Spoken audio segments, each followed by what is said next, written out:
Thanks for being here. Subscribe to Cheating Stories Best, so you don't miss new stories. The wife was dating the boss, but the husband was more thoughtful and made it. Today's story has a similar plot. Enjoy it! I was sitting in my friend's spare bedroom, looking at my smartphone, which was connected to the security cameras of my apartment. I could hear the groans of the occupants in my bedroom and the creaks and groans of protest from my bed.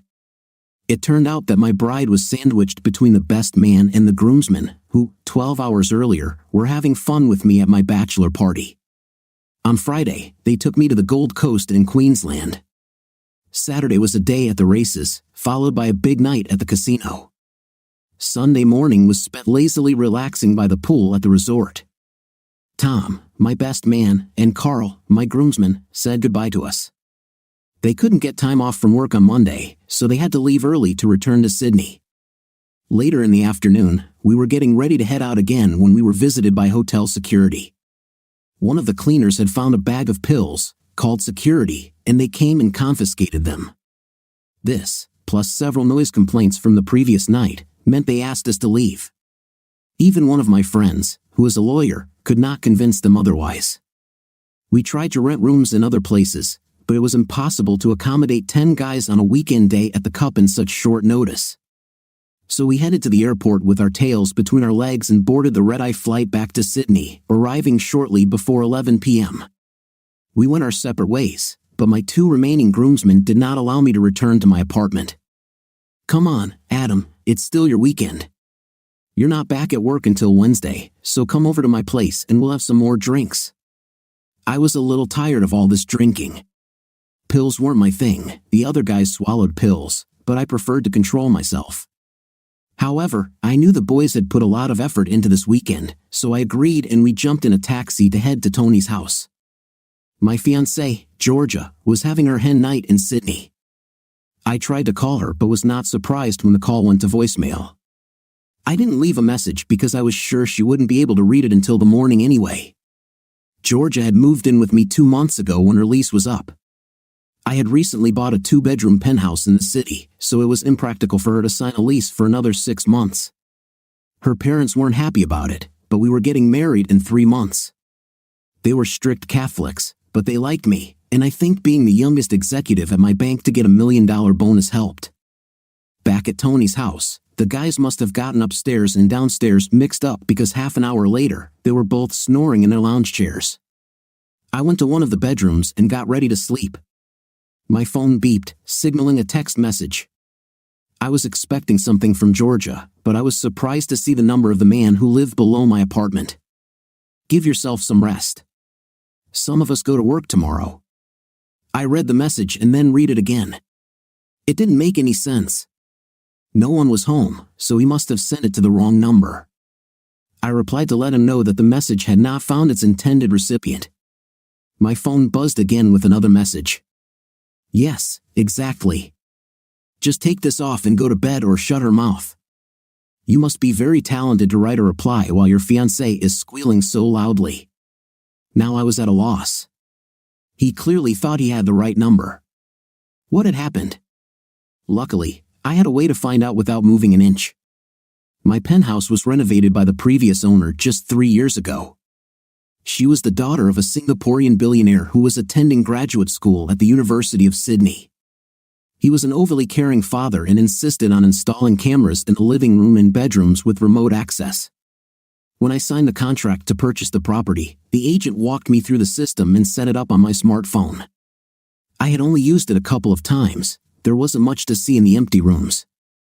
I logged in with my passwords, and a menu loaded asking which camera I wanted to view.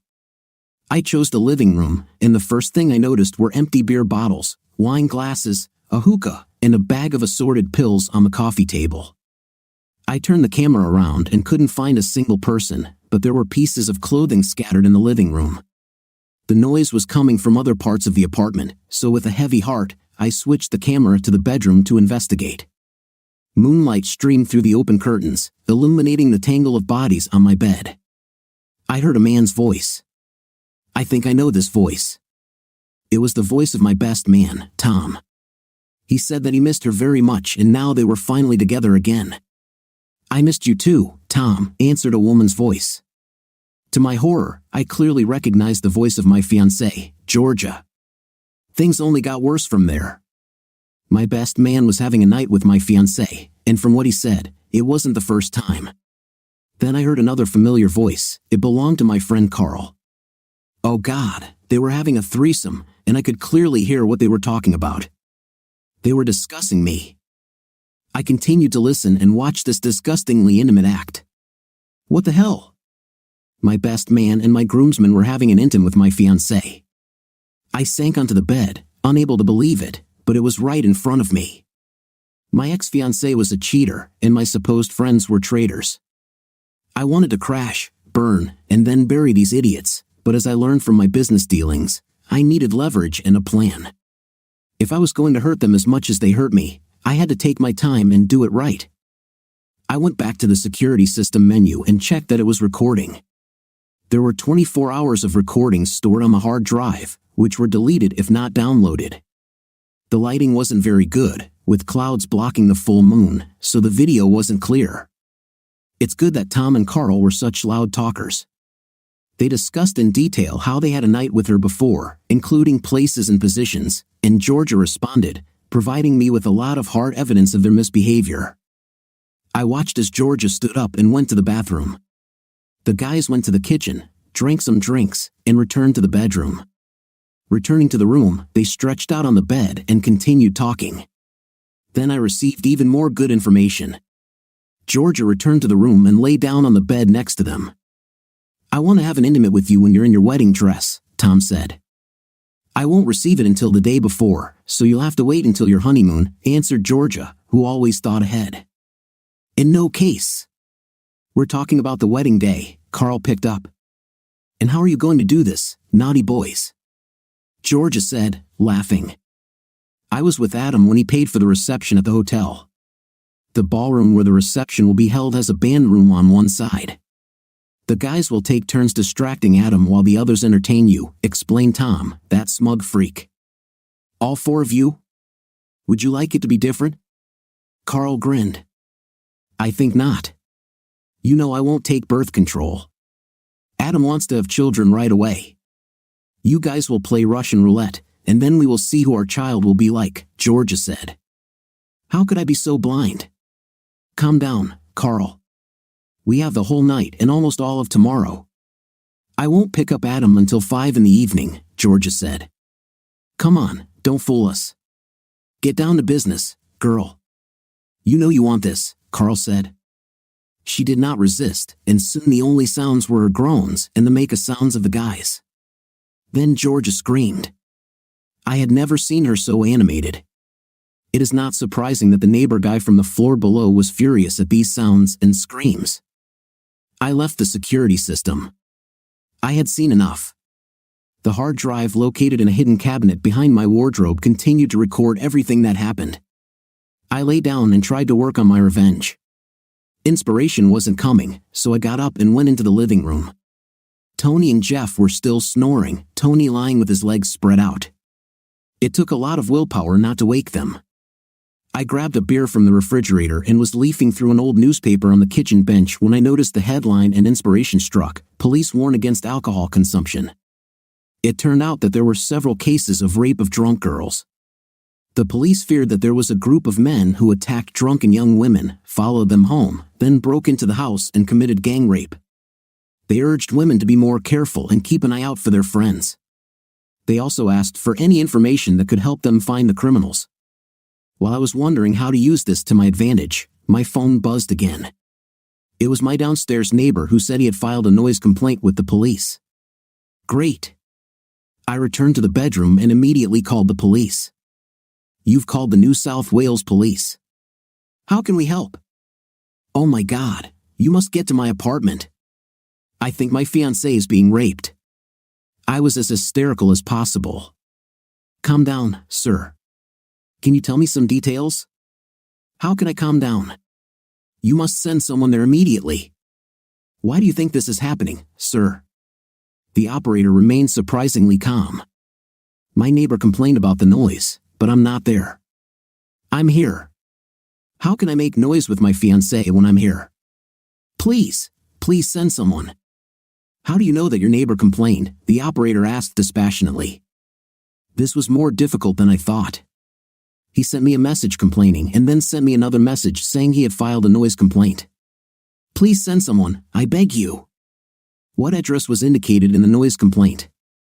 It was worse than talking to a call center or one of those computer voices. I told her my home address. "Please wait a minute." Half a minute later, she returned. "I'm transferring you now." Another 30 seconds, then a man's voice. "This is Detective Sergeant Potts from the Night Crimes Unit. May I ask who is calling?" "Oh, thank God, finally. I'm Adam Spencer. Please send someone for my fiancée."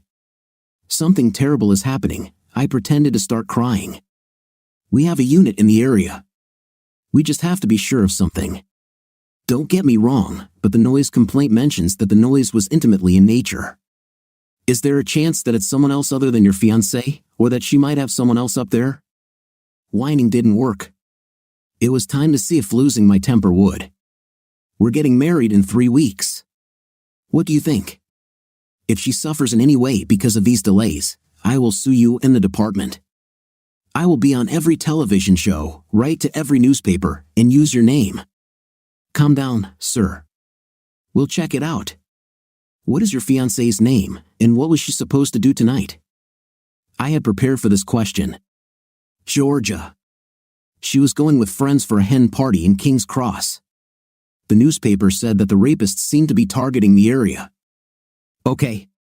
Like I said, there's a unit in the area, and they're going to look in. Are you calling from your mobile? We need the number so we can keep you updated." "Yes." "Should I go there too?" "No, please stay where you are until we contact you," he said, and then disconnected. It didn't go as well as I had hoped. I wanted them to storm in and raise hell. I doubted that the rape would just go away. I would have to explain everything. Nothing happened for 20 minutes. Then my phone buzzed with another text message. It was from my neighbor downstairs. "Sorry, dude. I thought it was you there. The police are already rising, guns, helmets, and all. I hope Georgia is okay. Praying for you both." Oh, they bought it. I logged back into my security channel. I had to see this. When I turned on the camera in the bedroom, I couldn't believe my luck. Tom and Carl used a couple of my work ties to tie Georgia's legs and arms to the bed frame. She seemed to enjoy it, but their perverted game could lead to disastrous consequences. I couldn't look at it. I switched to the living room and moved the camera to the door. No action yet. Georgia started screaming loudly again.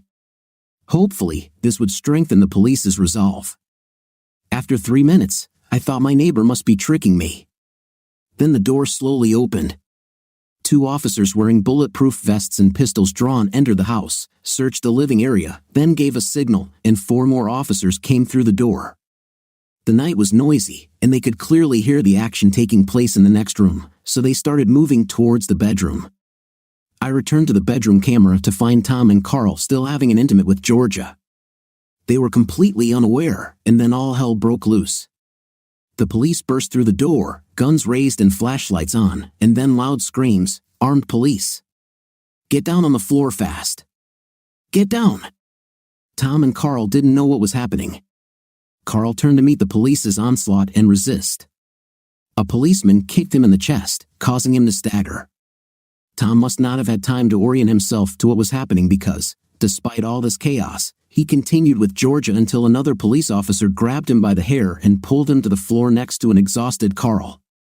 This was the scene. Carl and Tom were on the floor without clothes, 2 police officers sitting on their backs, cuffing their hands behind them.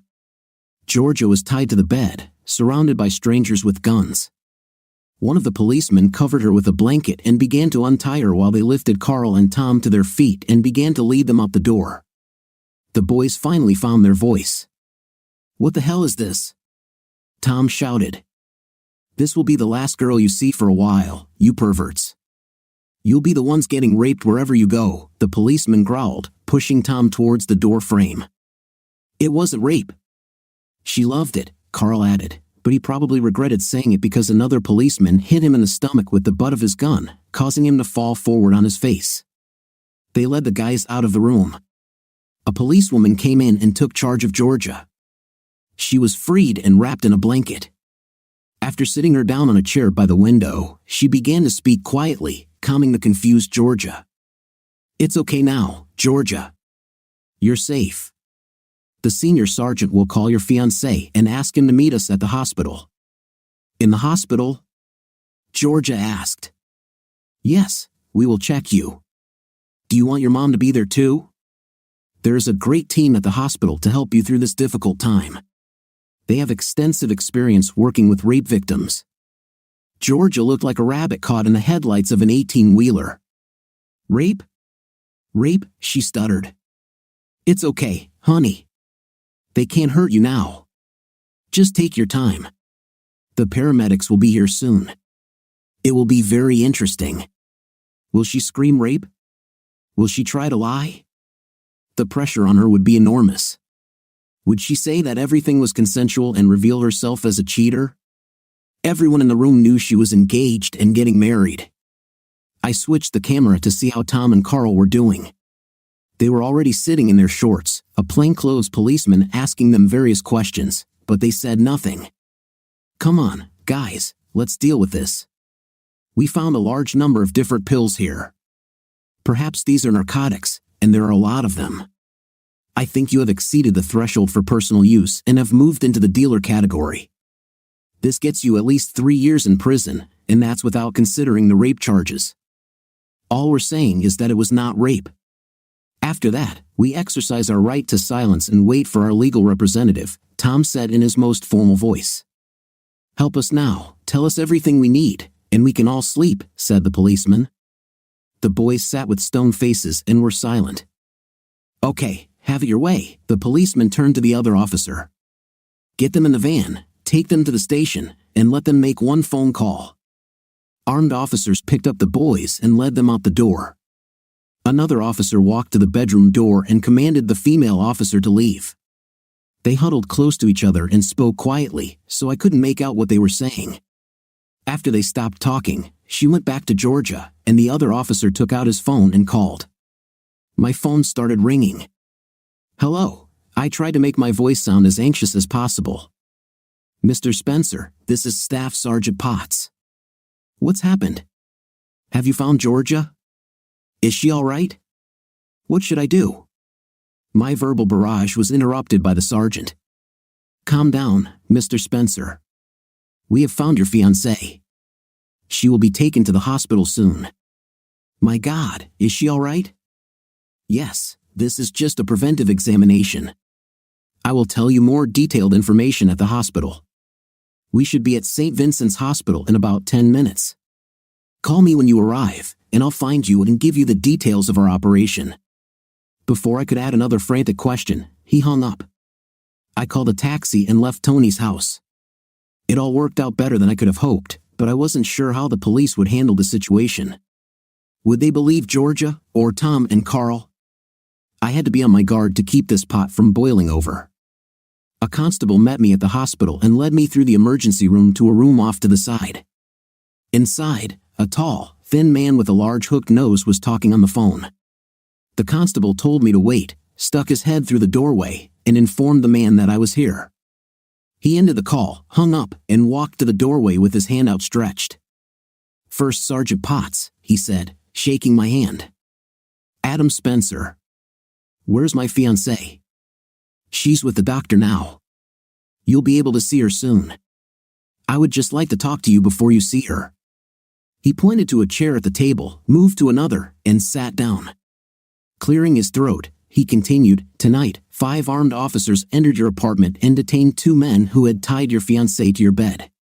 They were involved in intimate relations.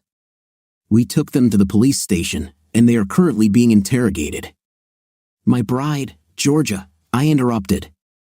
"Currently, Georgia is under the supervision of medical personnel. Samples and readings are being taken from her. She should finish soon. In the meantime, I have a few questions for you to help us get the full picture. Is this really necessary?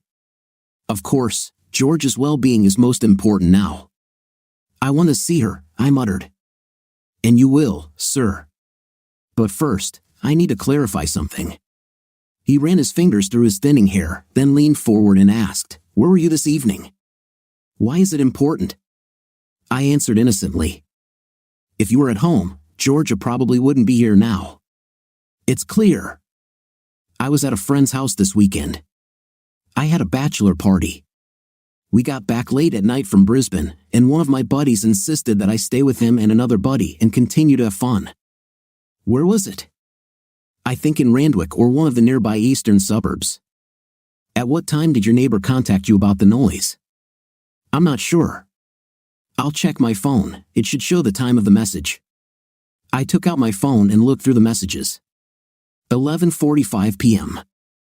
"I want to show you a couple of photos on my phone.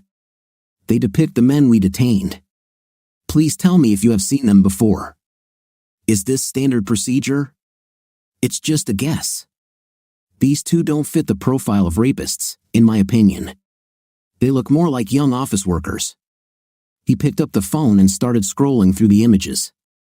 I did my best to look stunned, then angry. "What is this, a joke? Why do you have photos of Tom and Carl?" "Who are Tom and Carl?" "Tom is my best man. Carl is one of my friends." "What do they have to do with this?" "These are the two guys without clothes we found in your apartment." "Why weren't they at your party?" "They left Brisbane early. They had to work tomorrow, or so they said." I sank into a chair and tried my best to look depressed. A voice came from behind me. "Sorry, Mick, can I have a few words with you?" It was the policewoman I saw in my apartment. "Could you step outside for a moment, please, Mr. Spencer?" I stood up and headed to the door, leaving my phone on the chair. I set it up to record the conversation with the sergeant, knowing what they were talking about could be very useful later. They talked to each other for a while, and then they both left together. "I'll be back soon with your fiancée, Georgia," the sergeant said. I took out my phone, plugged in my earphone, and started listening to what they were saying. The policewoman began, "We carried out all the checks and I wrote down a statement, but she hasn't signed it yet." "What do you think about it?" asked the sergeant. "Well, that's why I didn't make her sign it. This seems a little strange. She definitely had a night, but I don't think consent was an issue. Her story is similar to a TV script. Maybe we just caught her having her last fling before the wedding." I'm inclined to agree. The two guys arrested don't seem to fit the crime. They're cute, but they're probably not rapists. We have enough pills to keep them overnight. Her boyfriend, I can't tell for sure, but he looks like he's trying too hard to be shocked. How do you think we should proceed? Come with me and read George's statement. Maybe you'll remember what I forgot to ask. I've been a good cop, so before we get her to sign, you might want to have a conversation with her about the penalties for perjury. Fine. How tough can I be? Could she lose her temper? We're talking about someone who is a potential victim, even if we're not entirely sure. That's what I think is wrong with her. I don't think she's injured. More likely, she is truly guilty or perhaps just worried about being caught. I think you can scare her and get the real story. Then let's go have a look. There was a creak of a chair as the sergeant stood up. Then there was silence until I stopped the recording. I sat there wondering what Georgia would do. I looked at my watch. It was time to set the wheels of revenge in motion. I looked through my phone's contact list, found a number, and dialed it. Harold Eric Town wrote in the business section. He was in charge of a dirty little gossip section called CBD. No one admitted to reading it, but everyone did. I met him at a political fundraiser, and we became friends. Hello, Eric. This is Adam. How are you, and what are you doing at such an inopportune hour? It's a long story that I'll tell you later over a beer, but I just wanted to know if your column is ready for tomorrow, I asked hopefully. Just about. I hate the start of the financial year. It's always terribly quiet on the gossip front. Did you hear something I should know? Isn't it too late to talk about this? It will be too late if you don't tell me right now. He always got impatient if he thought he was missing out on some important story. Would you be interested if two young geniuses aspiring to get on the board of directors languished in an interrogation room on pill and intimate assault charges? Hell yes. This would be the best gossip I've had in weeks. Can I use names? Please tell me I can use names, Eric begged. If you want to be sued, you can use names. This will be strictly in the guess who don't sue category. At the end of his columns, Eric included a section called Guess Who Don't Sue, which contained all of his unfounded juicy notes without names. Every morning during the tea break in the city, small clusters of office workers tried to attach names to these accusations. Now you know how I work. I need some backstory so I can come up with my cryptic clues. Spit it out, brother. Tom and Carl, I said, trying to keep my voice even. My best man and groomsman. Are you shopping for your buddies? Who did they attack? Your mother? My fiancée. Or better yet, my ex-fiancée. I tried but couldn't help feeling bitter. Eric was silent. Something in his reaction was not what I expected. Did you already know about this? I asked. No, but I guess I should say that I'm not entirely surprised, he said carefully. What is that supposed to mean? I raised my voice and received a stern look from a passing nurse. Well, for some time there have been rumors about Georgia and her boss. I couldn't figure it out, so I didn't talk about it. She also had a night with her boss? I screamed a little again. Well, probably, but the story was that it was offered as an incentive to potential clients, Eric said bashfully. Damn it. How could I be so blind? It's called love, Adam. Anyway, do you want me to explode this? That's why I called. I want to take revenge for a change. Consider it done. We said goodbye and hung up. A policewoman was walking towards me along the corridor. She had a very good figure and walked confidently. Oh, these women in uniform. She stopped in front of me. I'm Constable Haven. I work with victims of intimately assault. Do you mind if I talk to you? Georgia will be here soon, and hopefully, I can help you both overcome this trauma together. Hardly, I thought, but I put on a smiley face and let her advise me. It was a little tiring until she squatted down to get a better view, but mostly I just stared at her. Georgia came up to me along with Sergeant Potts. I stood up and pretended to be a concerned future husband, walking up to them. I took Georgia by the hands. She started crying, and I stroked her back and head like a sad puppy, making comforting remarks about how everything would be fine, that I would be there for her, and stuff like that. In the back of my mind, I was making plans. I had 3 wedding party members in trouble but still had 2 left. Both police officers gave me their business cards, and we left. On the way home, Georgia sat, sniffling, and thanked me. She told me how wonderful I was and how much she loved me. Back at our apartment, I started to clean myself up. Georgia seemed eager to get me into bed, but there was no way I was going to get the sloppy fruits of that. Who knows how many times I've already done this? I made a mental note to check with a doctor. Come on, baby, I need you to hold me, Georgia make a sound. I just want to clean myself up. Go to bed, I'll be there soon. Fatigue must have gotten to her because she gave up and went to bed. I had a lot to do.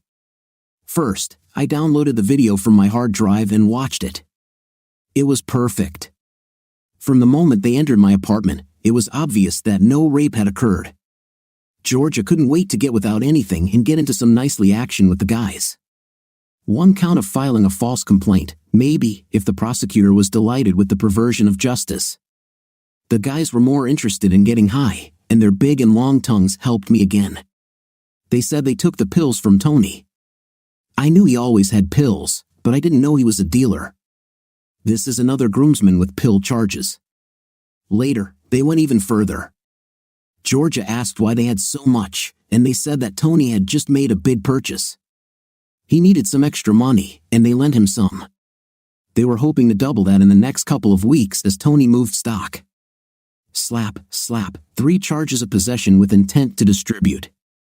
They might find enough good lawyers to stay out of jail, but their business careers were in jeopardy. After that, the 3 of them got down to business. I still needed to find something on Jeff if he was involved. I originally thought I would email the CCTV footage to the police around noon, but given that the sergeant was not being very nice to me, I decided to call now. I thought that at 3 o'clock in the morning I would just give them a message, but that would show that I wasn't trying to hide anything. I dialed the sergeant's number first and was surprised when he answered. "Hello, Staff Sergeant Potts," he sounded annoyed. I hoped I didn't wake him. "This is Adam Spencer.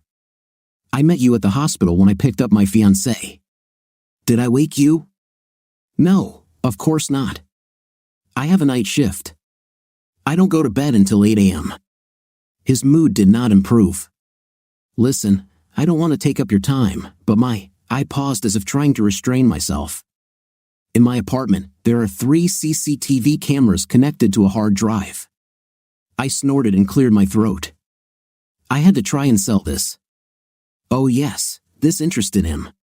Why didn't you say anything earlier? Did you see it?" I could almost see him suddenly sit up straight, leaning forward expectantly. "I guess because of everything that was happening, I forgot." I have it." I paused again and blew my nose. "Sorry, it's difficult, you know." I looked at it, and I stopped completely. The sergeant took the bait hard. "What? What did you see, Adam? Adam, are you still there?" I don't think it was rape. Oh my God, they came together, laughed, and kissed." I let out a strangled cry and pretended to sob. "Does this have something to do with pills?" demanded the sergeant. He already suspected that the rape was fictitious, but it seemed that he still wanted to pin the boys. I didn't look at it much after that, but they put them on the coffee table. I lied. "I need to look at this tape. There are 2 powerful legal eagles here making a fuss about lawsuits. Can you send it to me?" "I think I can send it by email." "Wait, I'll give you the address. We need to get it quickly." He gave me the address and hung up. I went to my computer and sent a copy of all the footage from the 3 cameras. I went to the spare room and tried to sleep but could only toss and turn with my eyes closed. I could not believe that I had judged the character of my girlfriend and my comrades so poorly. Somewhere around 5, my phone rang. "Sorry, I hope you weren't in a deep sleep." It was Sergeant Potts, and his voice sounded much happier. "I was in bed, but I'm having trouble sleeping," I said sharply. "Yes, well, that's understandable considering the circumstances. Look, I won't keep you. Could we meet for a cup of coffee when I'm free at 8? There are several events that I want to talk to you about." "Of course, I don't have anything planned," I replied, bitterness in my voice. "There's a coffee shop in the Surrey Hills, not far from the Oxford Tavern. Do you know it?" "Yes, just don't go there. There are too many cops there." "Yes, I guess there are." "Okay, I'll see you at 8. He hung up. I started tossing and turning again, trying to sleep. I got up at 7 a.m. and took a shower. Georgia was still fast asleep, or at least pretending to be. I don't think she really wanted to talk to me until she had time to come up with a story. I flipped through the morning TV shows, trying to find something to take my mind off the past 24 hours. The main story on the news at 7:30 soon caught my attention. Police from the Pill Squad carried out a pre-dawn raid in the coastal suburb of Bronte. A search was conducted in a 2-story house, and 2 men were detained in connection with an interstate pill ring. Neighbors described the tenant as a pleasant young man who worked in one of the city's banks. Police have yet to release any further details but have confirmed that a large quantity of pills was seized. They have also detained other individuals who they hope can assist with their investigation. Oh yeah, you idiots. Sergeant Potts would be pleased. I got dressed and was about to go out to meet the sergeant when I remembered my conversation with the gossip columnist. I went back to the computer and checked the online add-on at the bottom of the CBD column. Under the bold heading, "Guess who didn't sue?" Some high-ranking PR expert and well-known girl in the city postponed her upcoming wedding after she was caught in flagrante delicto with a couple of wedding groomsmen. Unfortunately, her ex-fiancé, a rising star in the world of private banking, was not among them. Amazing. That would have the customers in town chatting wildly at the water cooler this morning. Suddenly, I thought about George's parents. They were very good people and didn't deserve to hear about the upcoming problems secondhand. I called them immediately. Jack, George's father, answered. "Hey Adam, how's the bachelor party going?" It ended early after some trouble in Brisbane. Can I meet you and Janice this morning? What happened, Adam? I felt the trembling in his voice. I don't want to talk about this on the phone, Jack, I said softly. Is this connected with the morning newspaper? Jack had worked in the city all his life and retired 3 years ago. He still reads the business section first thing every morning. I'll tell you later, Jack. Can you come to the city? You deserve to hear everything face to face. Okay, we'll be there around 11. Where do you want to meet? He seemed resigned to the fact that he would receive bad news. How about that little bakery near your old office building?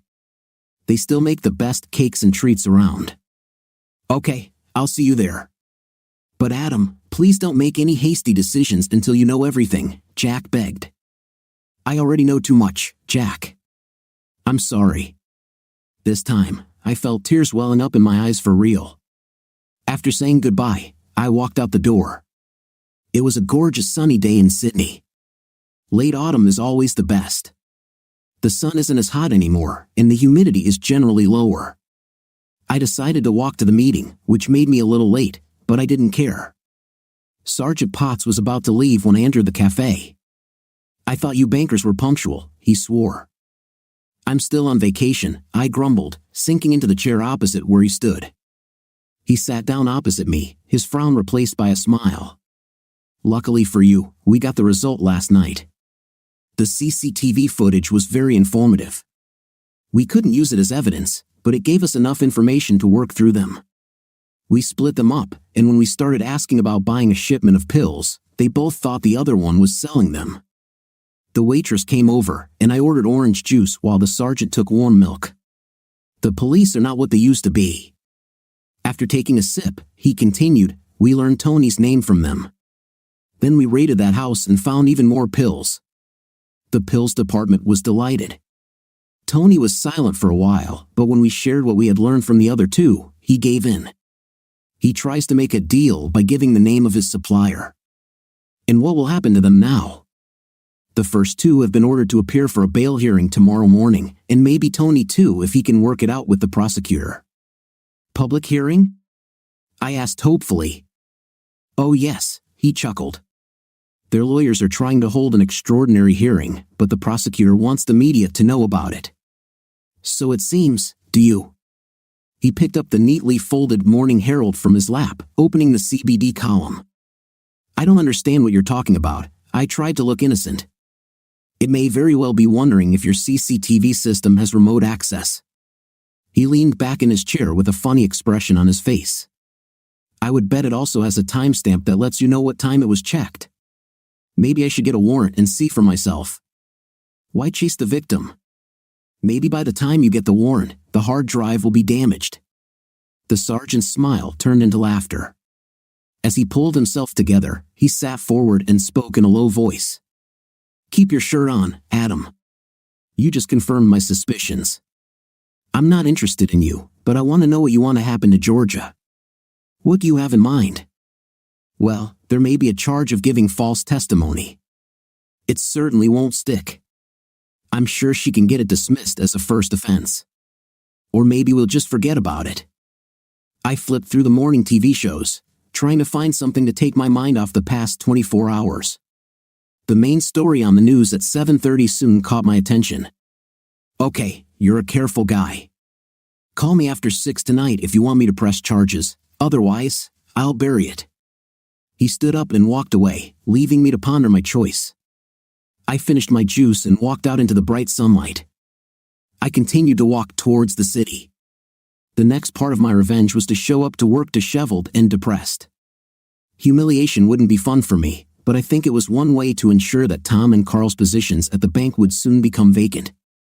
Upon entering the bank lobby, it all started with one of the security guards elbowing another and pointing in my direction. This continued as I walked towards the elevators. I got into the first one, and a few more people joined me. The postman rushed in with his cart just as the doors were closing. Apparently, he didn't read the business section of the Herald. Hey Adam, how was your weekend? The secretary pretended to lose her balance and hit the postman's shins with the cart. Oh, watch out! The elevator stopped at the next floor, and he stepped out, still rubbing his shins. For the rest of the trip, the others were silent. It suddenly seemed that the floor was very interesting to look at. I went to the top floor because I was hoping to see the general director, and by that time, only the secretary remained. She silenced the guy from the post office just before leaving. She put her hand on mine. I turned to face her. "I'm sorry about what's happening. If you need someone to talk to or cry with, here's my number." She shoved a piece of paper into my hand and then walked away with exaggerated swagger, drawing attention to her killer legs and tight buns. I looked at the number. I didn't see her writing anything in the elevator, so it must have been written before. I folded the note and put it in the nearest trash can. I think she probably had a whole stack of such notes in her pocket. I headed to the CEO's office. His secretary was a formidable woman with a sharp tongue. She sat at a high table and looked at people through glasses mounted on the tip of her nose. I walked into her office, and as she should, she lowered her eyes, ignoring the intrusion into her day. I waited for her to stop her task. I would earn her wrath if I spoke before she did. She raised her head like a cobra waiting to strike, but when she saw me, she softened. "Adam, dear, what are you doing here? You still have 2 days off." I'd never seen or heard her be even remotely conciliatory, let alone call anyone dear. "I just wanted to ask if I could see Mr. Turnbull for a minute." I felt myself blink at her sympathetic gaze. "He's currently on a break between calls.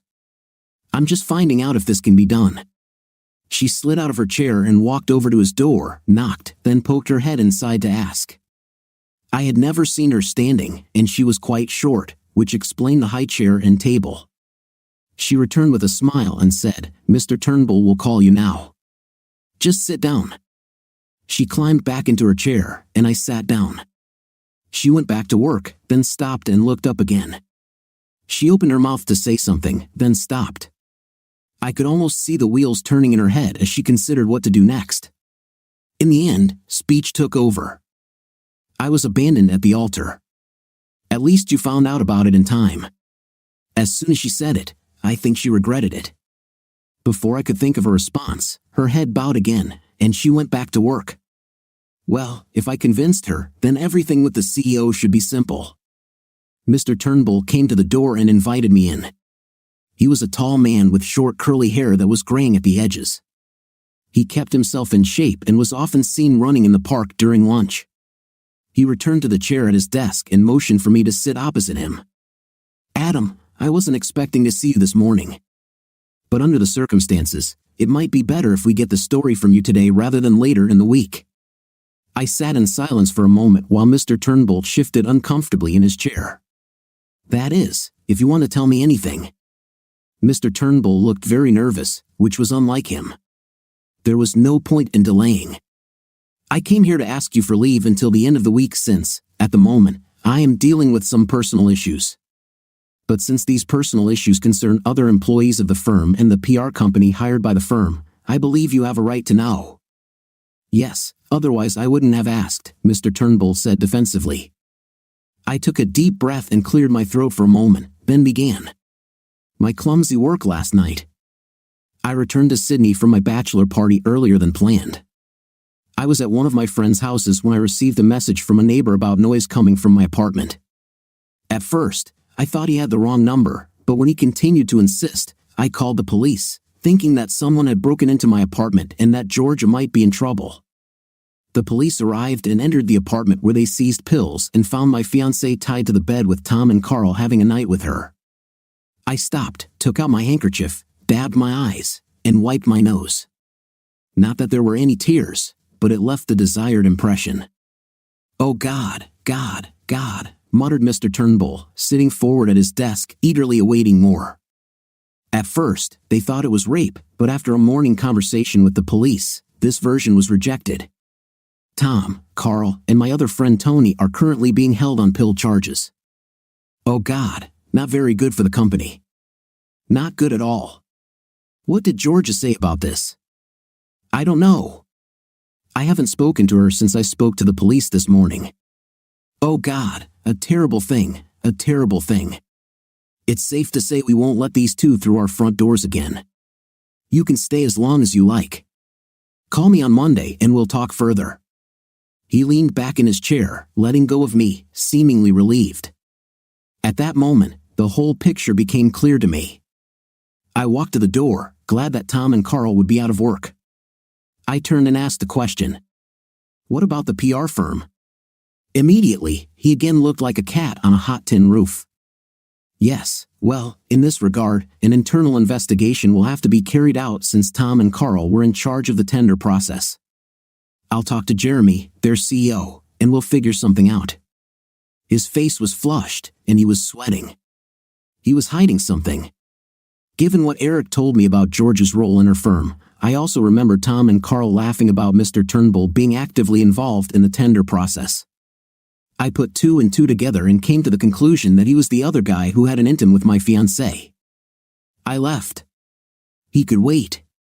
But now I realized that unless I launched a tactical nuclear strike, I would not be able to take revenge on all the guys who had a night with my fiancée. I caught a taxi to the bakery where I was supposed to meet George's parents. I was early, so I ordered coffee. Taking out my phone, I decided to log into the security system and see if Georgia had gotten out of bed. She sat in the kitchen, drinking coffee and furiously texting on her phone. She got up and went to the bedroom. I thought to get dressed, but instead, she put on her underwear and then her robe. A couple of minutes later, she was at the intercom, letting someone into the building. Most likely, it was her parents, but why in underwear? She rushed to the entrance, opened the door, and the fourth man was standing there, my second friend Jeff. Georgia stood on her tiptoes trying to kiss him, but he dodged her and walked inside. I switched to the living room camera as they walked inside. He seemed to be trying to keep some distance between himself and Georgia. It was like two boxers in the ring checking each other out. Georgia was aggressive, trying to back her opponent into a corner so she could land some blows, while Jeff danced to the side. Jeff's advantage was that he could use furniture as a shield. Eventually, Georgia sat down in the living room, and Jeff took a position in the chair opposite. I couldn't hear what they were saying. Being in a busy public place, I couldn't turn on the sound. It looked like Georgia had turned on the waterworks, her head was in her hands, and her shoulders were shaking. Jeff couldn't decide. He stood there, then sat back down, but it became too much for him, and he moved closer to her and hugged her. She threw herself at him, wrapping her arms around his neck and burying her head in his shoulder. I looked up and made sure that her parents had not yet arrived, but when I looked back, the scene had changed subtly. Her head was still pressed against his shoulder, but one of her arms was no longer wrapped around his neck but lay on his lap. At this point, I felt a little sorry for Georgia. Obviously, she had a mental disorder. At that moment, there was a knock on the glass of the window near which I was sitting, and George's father waved his hand, heading towards the door. Squeezing through the crowd of people waiting for their coffee, Jack made his way to the table. He was alone. I stood up and shook his hand, then we both sat down. "Your wife won't come?" I asked. "No. After reading the Herald, I thought it would be better if I came alone. Recently, Janice had high blood pressure, so I left her at home," he said, signaling the waitress to bring coffee. "Yes, you're probably right. And now, Adam, that little slanderous crap has this article. I think you should sue him. Jack, filing a lawsuit will cost a lot of money.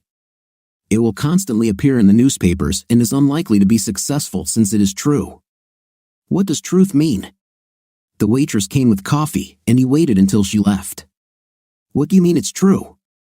"Last night, the police burst into my apartment after a noise complaint and found my best man and groomsman having an intim with Georgia in our bed," I said quietly. "They must have forced her, pilled her, or something." He tried to remain calm. "At first, they thought it was rape, but it turned out that it was not so." "Don't be funny. This is ridiculous. My daughter would never do something like that." The calmness disappeared, and he almost began to foam at the mouth. "I'm sorry, Jack, but the pictures don't lie." "The wedding is canceled," I said. "Nonsense," that was the first time I heard him swear. "People fake photos all the time." Jack was a seeing is believing type. I didn't want to hurt him, but I wasn't going to be the bad guy. I took my phone and swiped the screen, opening the browser. I found the security feed again. Georgia was lying on the bed with one leg dangling. Jeff lay on top of her and tried his best. I turned the screen towards Jack. He studied it for a moment. This doesn't mean anything. Most likely, it was a staged performance with an actress, he said, placing my phone face down on the table. This is a live broadcast from my apartment. It's happening right now. What kind of sick freak are you? I'm so glad Doris wasn't here for your crazy fantasies. When I tell Georgia, she won't let you within 3 meters, he began to rise from his seat. Oh, you stupid idiot, sit down and look, Jack, I shouted, causing everyone in the bakery to turn to us. He sat down with a stunned expression on his face. I know I've never sworn in front of him before, let alone scolded him. Give me your phone, I continued. Now, Jack. He gave me his phone number. I looked through my contacts and found George's number. I pressed the call button, then turned my phone over, which was lying face down on the table. On screen, the action paused as Georgia reached for her phone on the coffee table. Jack turned the phone over, and before my eyes, it deflated. It suddenly became very old and fragile. I'm really sorry, Jack, but you should have known. I hope you don't lose too many deposits, but after 3 weeks, I'd say you will. You and Janice don't deserve this, but I can't go through with this. He cried but didn't say anything, just nodded. He wiped his eyes, collected his thoughts, and asked in a whisper, have you already told her? No, she was sleeping when I left this morning for a meeting with the policeman in charge of this case. Good God, she doesn't know that you know, and she's with that guy again. This is not the same guy those two were accused of using pills. Oh no, he cried again. Come on, Jack, let's get out of here and take a walk in the park. We both need fresh air. I left money on the table for coffee, and we left. We walked for half an hour, talking about everything except Georgia. He had already calmed down and wanted to go home, so we went to the taxi stand. What are you going to tell her? Asked Jack. When she has a free minute. It was hard not to be bitter, Jack, I replied. We awkwardly shook hands, and he got into the first taxi he came across. I turned and continued walking, contemplating my next move. I found a quiet place in the park and checked the CCTV footage again. The action stopped. Georgia was back in her robe, and Jeff was tying his shoes. He really was a stupid. He was engaged to the daughter of one of Australia's richest women. Penny Wren Hill was the daughter of Jackie Rain Hill, who, along with a Chinese consortium, owned 3 of the largest iron ore mines in Western Australia's Pilbara, as well as some of the richest gold and copper deposits ever discovered in Australia. She is now one of the richest women in the world, with a fortune estimated at $6 billion. Of course, Penny wasn't stunning, but she had large proportions. She was not obese, but she was very round. Her face had chubby cheeks that glowed bright red when she got tense or drunk, all topped off with a mop of curly red hair that could be described as unruly.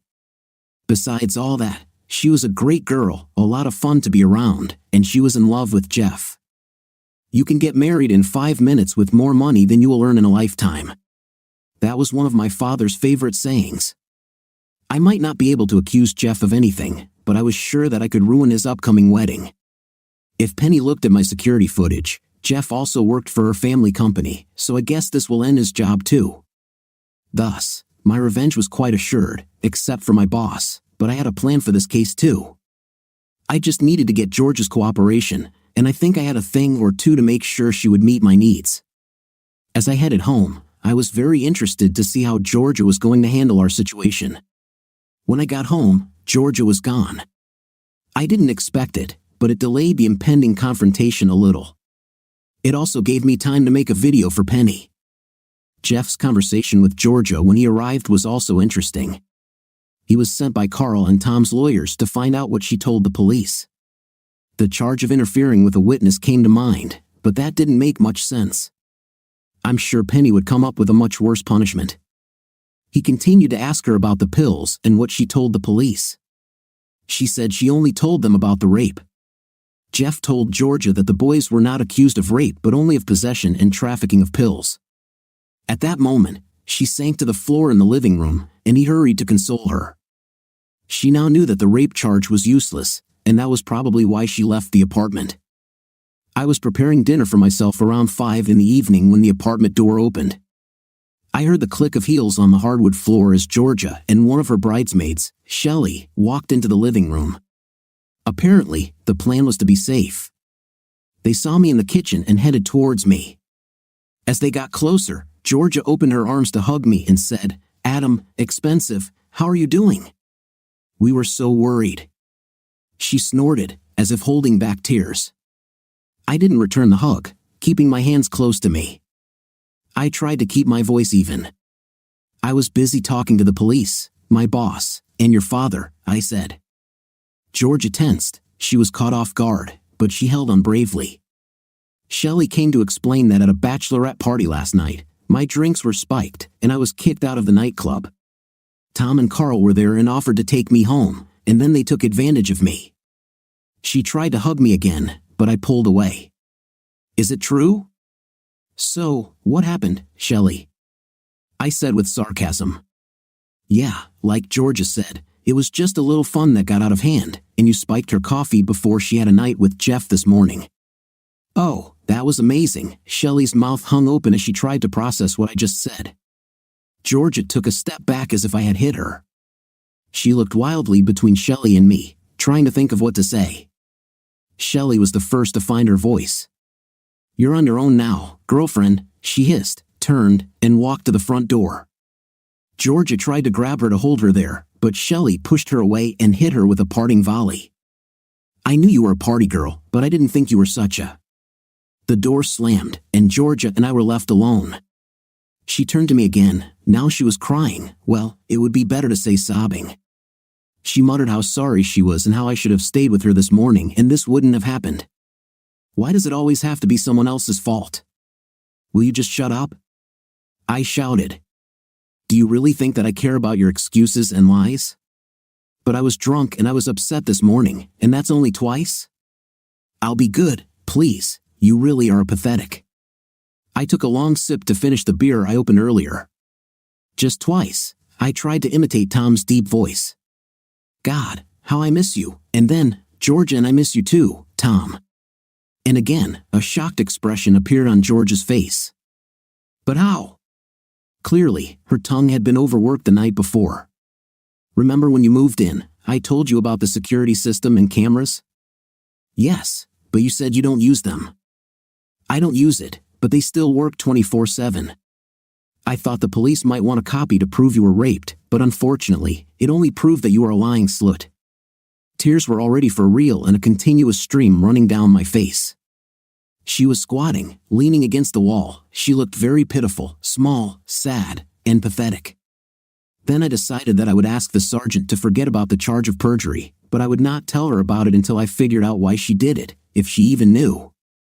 I walked over, pulled Georgia to her feet, and helped her sit at the kitchen table. She tried to cuddle up to me, but I moved away, took 2 beers from the refrigerator, and sat down opposite her. Opening the beer, I placed one in front of her and took a sip from mine. "I want you to know we're done," I said. "Fine," she nodded her head. "The cop wanted to know if I wanted him to charge you with perjury.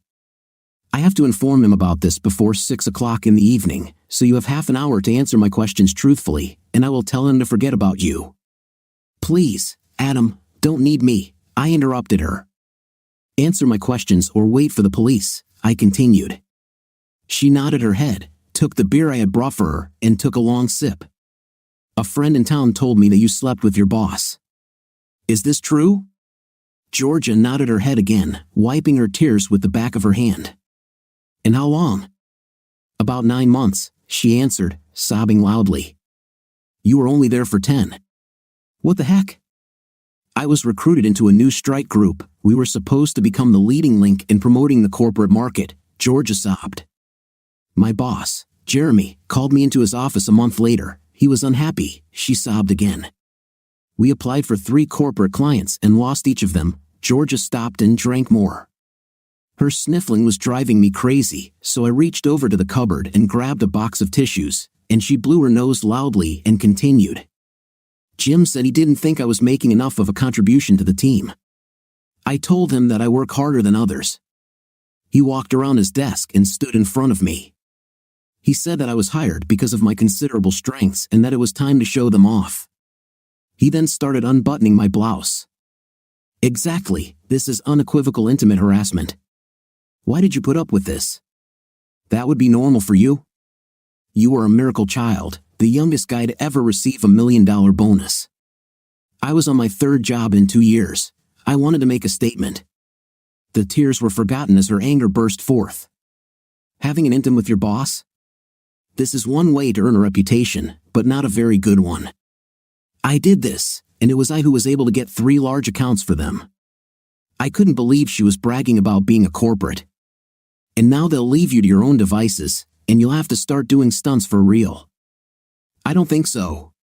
Jeremy wanted to play it safe, so I had to secretly record some of the meetings. I saved copies to cover myself. That was interesting. If I can get a copy of her and Mr. Turnbull, then I can punish this creep. Where do you keep copies? I asked, hoping it wasn't at work. On the desktop at work, damn, I exclaimed, slamming my beer can on the table. What's the matter? Georgia looked scared. I'd love to have a copy of you and Mr. Turnbull. I stood up and walked over to look out the window. I don't. I turned around and directed my gaze at her. Well, how did you know this? She finally asked. Obviously, you share your assets to get new clients. Our bank is a new client. Is that all you want? If you're so desperate to watch it, I'll just go to work and make a copy, Georgia shouted, standing up abruptly, causing her chair to fall. She stomped over to the table in the hallway and grabbed the keys. You won't even get through the front door, I told her. She stopped and turned to me. What do you mean? Your boss will cover his tracks. A guard will meet you at the door with a box with your things.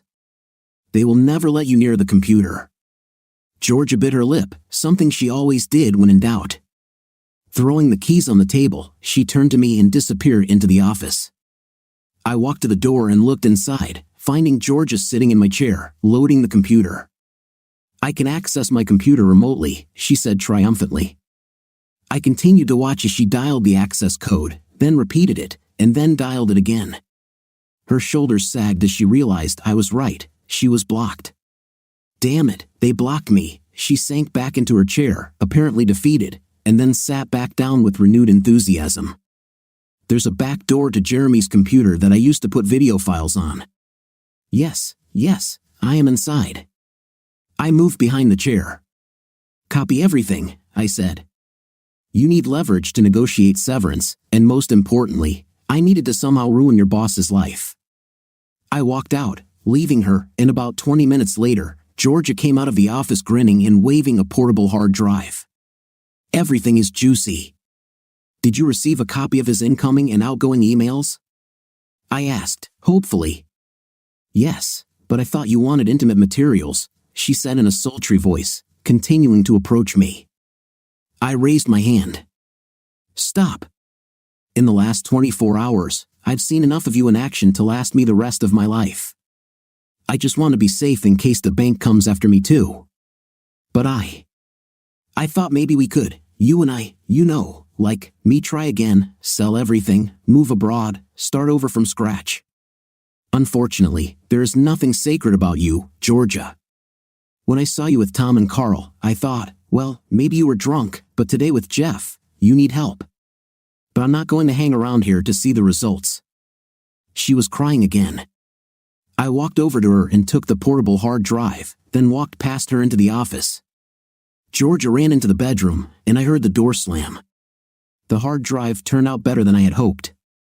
It turned out that Jeremy and Mr. Turnbull were old school friends. They sent each other numerous emails about Georgia and her talents, even starring in their own file with her as a threesome. However, this was not the most interesting thing. It turned out that they had conspired to defraud the bank. Mr. Turnbull wanted to top up his pension fund, so he forced Jeremy to inflate the tender price for a PR contract. He approved it, but Jeremy only recorded the required price in the company's ledger. They took the difference and divided it 50-50ths. I called Sergeant Potts, and he answered on the second ring. I thought you forgot, he said. I looked at my watch, 6:05 p.m. No, I just wanted to make sure I made the right decision. So, what's up? He asked, yawning. Don't bring a case against her. I think it will be unpleasant for her even without this. Do you know anyone in the anti-fraud department? Perhaps, he answered cautiously. Why are you asking? I'll let you know later, I replied, dodging his question. I didn't want to reveal too much. Oh God, he chuckled. And who this time will be on the receiving side? Let's wait and see. After saying goodbye, I hung up. Then I called Georgia's father to come and pick her up. I wanted to sleep in my own bed tonight. I then downloaded a copy of the morning intim between Jeff and Georgia and forwarded it to Penny, his fiancée. This turned out to be more difficult than I thought. I agonized over the submit button before clicking. It was mean to hurt, but hopefully, it'll keep her from doing more. Lately, Jack arrived about 40 minutes later. It took a while to coax Georgia out of the bedroom, but eventually, she came out. I collected her clothes, and they left. My cell phone rang. It was Eric from the newspaper. Did you like my column today? He asked, his voice full of enthusiasm. Yes, I answered, without much enthusiasm. Come on, we didn't chicken out, did we? I wanted to take revenge on them, but I hurt others too. I thought about Jack and Janice. In war, there is always collateral damage. Who do you want me to hit tomorrow? I thought about this for a bit. Are you still there? Asked Eric. Yes, I was just thinking. He looked like a raven circling over a corpse, hoping for another feeding. The 2 suitors who were caught with Georgia and 1 more will be charged with pill crimes tomorrow. Sorry, buddy, but 3 bankers caught with a joint won't go through with the case, he said, showing his disappointment. Not charges of possession, but importation and delivery, I added. This is better. High-flying bankers, Eric laughed. Do you have anything else for me, buddy, or have we already worked out this layer? I'll be in touch if I have anything else. I tried not to talk about it. I'd had enough for today. I turned off my phone, unplugged my landline, closed all the blinds, and tried to get some sleep. At 9:30 the next morning, someone knocked on my door. I got up and went to answer it. It was Greg, the building's caretaker. Adam, dude, what's wrong with your phone? I tried to call you, he said. I just turned it off. I wanted to get some sleep without interruptions. What's the matter? I said irritably. These guys have been waiting downstairs for an hour to see you. He stepped back, and I saw one guy in a security uniform holding a box, and another in a suit. The guy in the suit was holding a sheet of paper in his hands. Mr. Adam Spencer? Yes, I answered. I'm from the bank's legal department. I'm here to tell you that your contract with us has been canceled under Section 112. That is, you have embarrassed the bank, you are hereby resigning. I have a severance check equal to 2 weeks' salary, and James has removed the personal effects from your desk. He handed me the check, and the guard put the box on the floor. I was stunned. They were already halfway back to the elevator when I came to my senses. Wait a minute. I signed a new contract 3 weeks ago, which guaranteed me 9 months' salary plus 50% of my last bonus. I shouted after them. I don't know anything about this, sir. If you want to deal with the bank, I advise you to contact a lawyer, the suit said, and then follow the guard to the elevator. The building manager shrugged and followed the others. Sorry, buddy. I picked up the box and carried it inside. It only contained the contents of my desk drawers and a few photographs. I wasn't going to let these freaks get away with it. I called a lawyer who reviewed my recent contract before I signed it. As I understand, your new contract came into force immediately, but you know legal documents. You can challenge any option. Have you already been paid? He asked hopefully. No, the money should arrive in my account this Thursday, I answered. Well, that's why they're trying to do it then. They want you to fight for them. How do you want to deal with this? I can start the trial now, and we can get a preliminary hearing later this month. Damn lawyers. Is there a way to get some personal time in the office with my boss before then? I have something that might change his mind about their position. This isn't illegal, is it? He asked. No, I didn't do anything like that. Is anything missing from the box that you usually kept in the office? No, wait a minute. I have a set of golf clubs in the closet next to the executive dining room. Great! How much do they cost?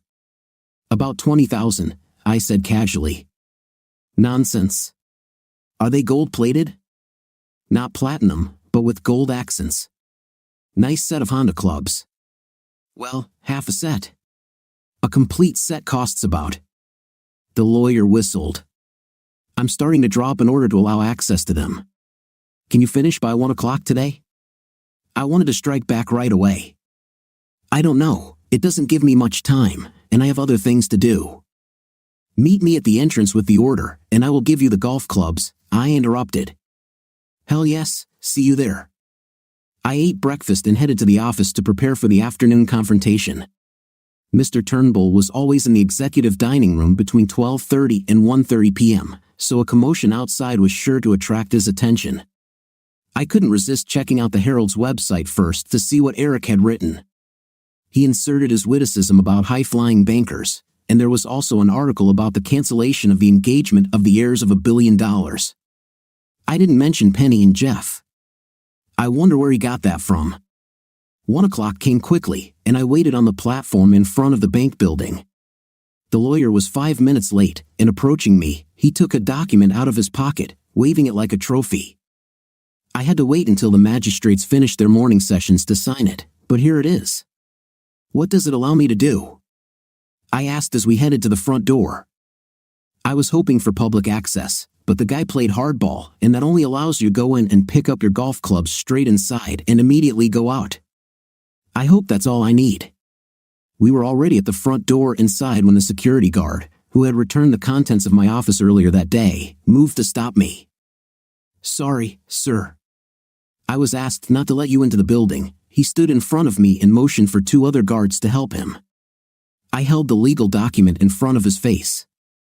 This is a court order allowing me access to the building. Please move out of the way. I tried to pass by, but he was still blocking my path. I have to check this first. He took the ruling and spoke into the microphone attached to his shoulder.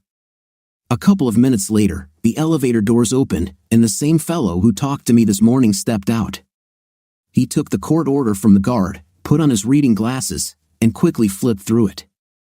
Someone's had a busy morning, he said, looking up from his papers.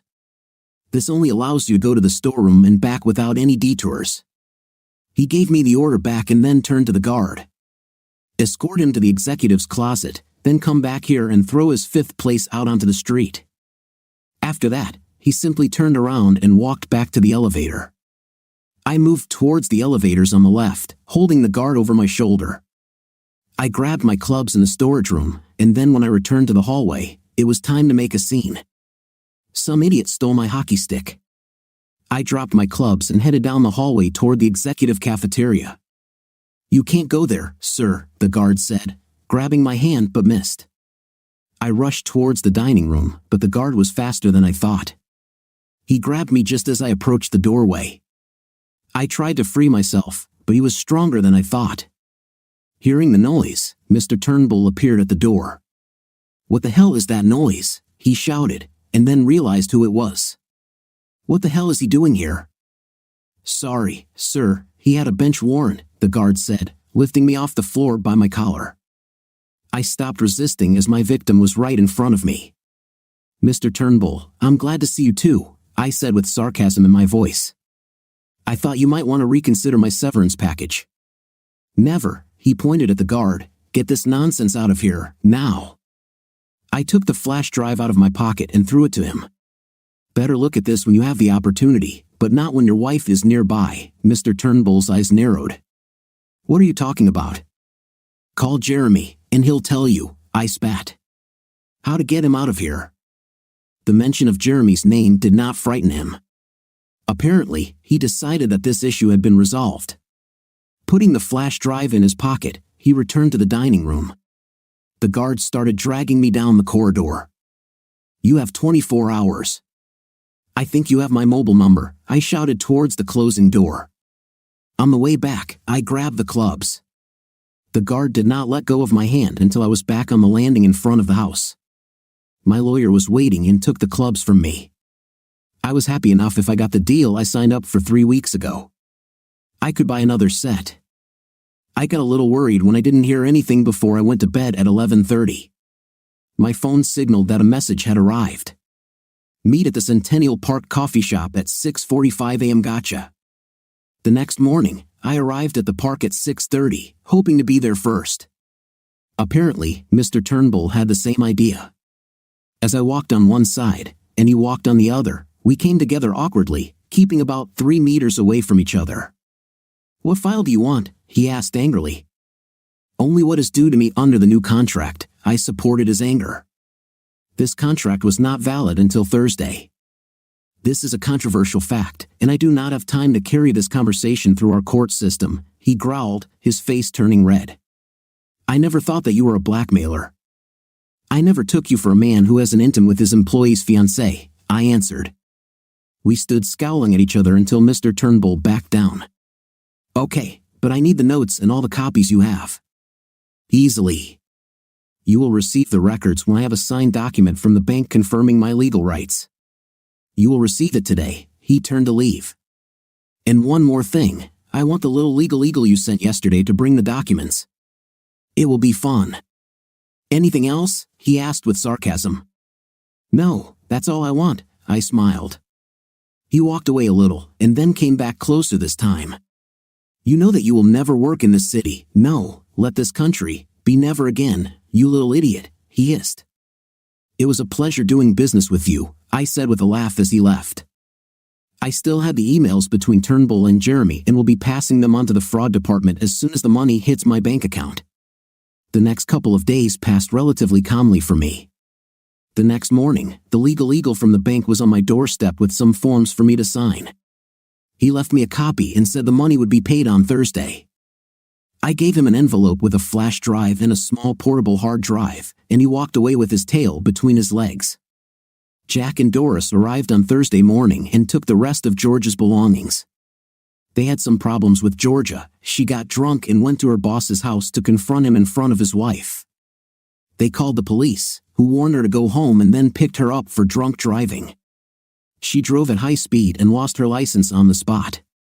Tom, Carl, and Tony were released on bail, but the prosecutor acted like a hard fifth place. He went on morning television with an article about pills in the corporate sector. He did not mention specific details so as not to jeopardize matters, but the conclusion suggested itself, especially when, during the hour-long news, 3 guys were walking out of the courtroom trying to hide their faces. Jeff seemed to disappear from the face of the earth.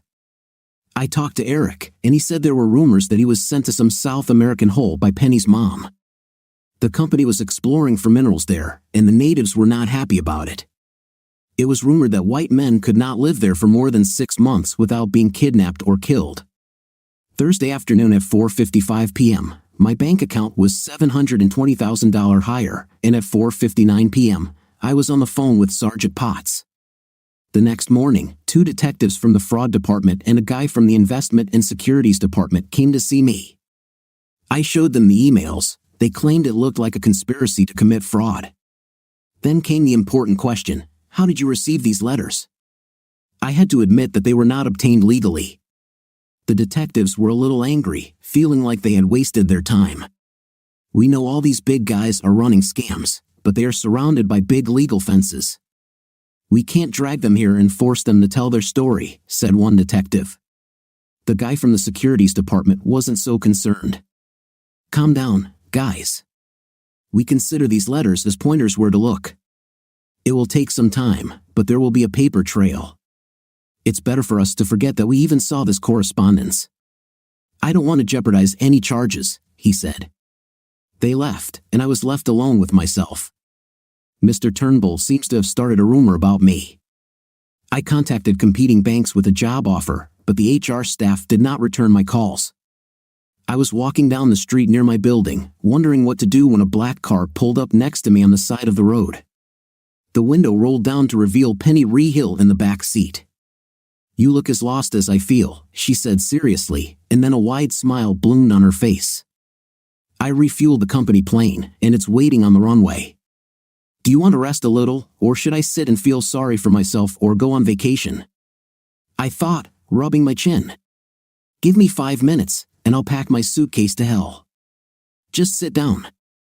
Where are we going? I asked, throwing caution to the wind and opening the car door. To a family complex in Mauritius. It has its own beach, pool, golf course, and chef. Let's go! I exclaimed as she reached forward and tapped the glass separating the front and back seats to signal the driver to go to the airport. 25 minutes later, we were seated on the Rainhill family's Gulfstream plane and on our way. 3 weeks turned into 5 months, a fantastic break. Did I hook up with Penny? Of course, along with a flight attendant, a maid, and half a dozen local girls. Penny was just a crazy girl when she decided to have fun. It was an amazing sight, but that's another story. Why did I come back? It's very simple. I wanted a front row seat to Mr. Turnbull's fraud and hearing. He walked in at the start of the hearing, all sweet and easygoing, chatting with his team of lawyers. The bank supported him, so he had a lead and assisted barrister, 2 assistants, and a legal advisor. By the end of the first day, his tie was loosened, and beads of sweat appeared on his face as he spoke anxiously to his lawyer. Things weren't going very well.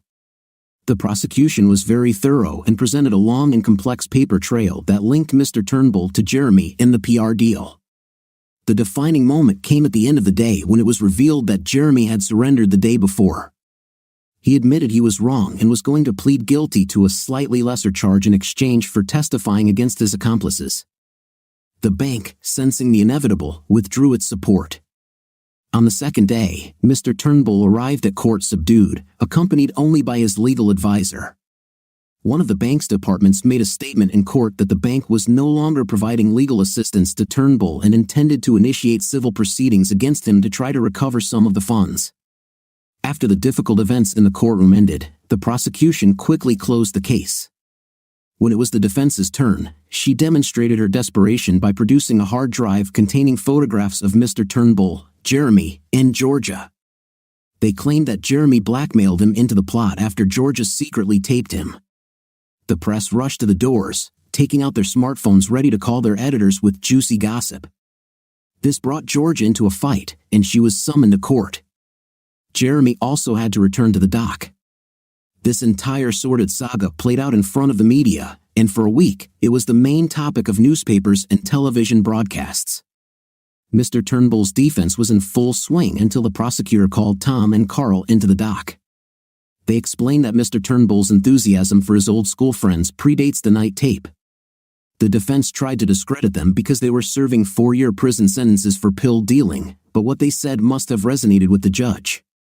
He concluded that there was a case to be made and referred Mr. Turnbull to court. After the circus of the trial, Mr. Turnbull appeared to have lost his appetite for fighting, changed his plea to guilty, and received a 2.5-year prison sentence. I'd like to say he ended up penniless and alone, but we all know those white-collar criminals are too smart for that. Shortly before his indictment, he must have been told that the securities people were snooping around. He transferred most of his assets into his wife's name, after which she began divorce proceedings. By the time of the trial, he was living in his son's garage and was declared bankrupt with no assets. Undoubtedly, after his release, there will be a reconciliation, and he will be free again. The head of the Department of Public Prosecutions must have enjoyed being the center of attention, so after Mr. Turnbull hesitated and admitted his guilt, he went after Jeremy and Georgia.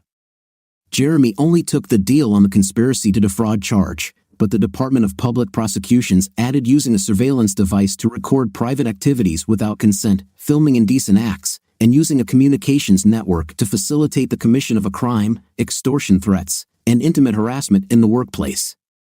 Some of these offenses were only minor misdemeanors, but they all added up, and he ended up getting 3 years behind bars.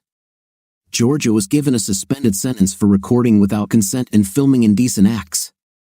However, during all these trials, her face repeatedly appeared in the news, and her reputation was damaged. Some of the dirt stuck to me, even though I was only a supporting actor in the show. At various times, there were speculations about my involvement. Apparently, I was branded as an unbalanced cuckold in the financial sector. My job prospects never improved, so if no one gives you a job, you have to look for your own. I started a venture business specifically for environmental projects. I haven't made a fortune, but I'm surviving and hopefully doing good things. Penny and I remained close, but she was a player, and I was not. I'm still searching, but I have trust issues that are holding me back. I've just started a project to rejuvenate some wetlands 700 kilometers west of Sydney in the real outback. 2 mining companies and a bank have invested money to bolster their corporate image. I will be living in an old homestead that was once the main house on a 100,000-acre sheep station on the Darling River. I hope the clean air and big sky country will bring good luck. What do you think of our story today? I think the story is horrible on the man's part, as he has seen maximum disappointment in his wife, who he has lived with for a fair number of days. What's your impression? Write in the comments. Until new videos.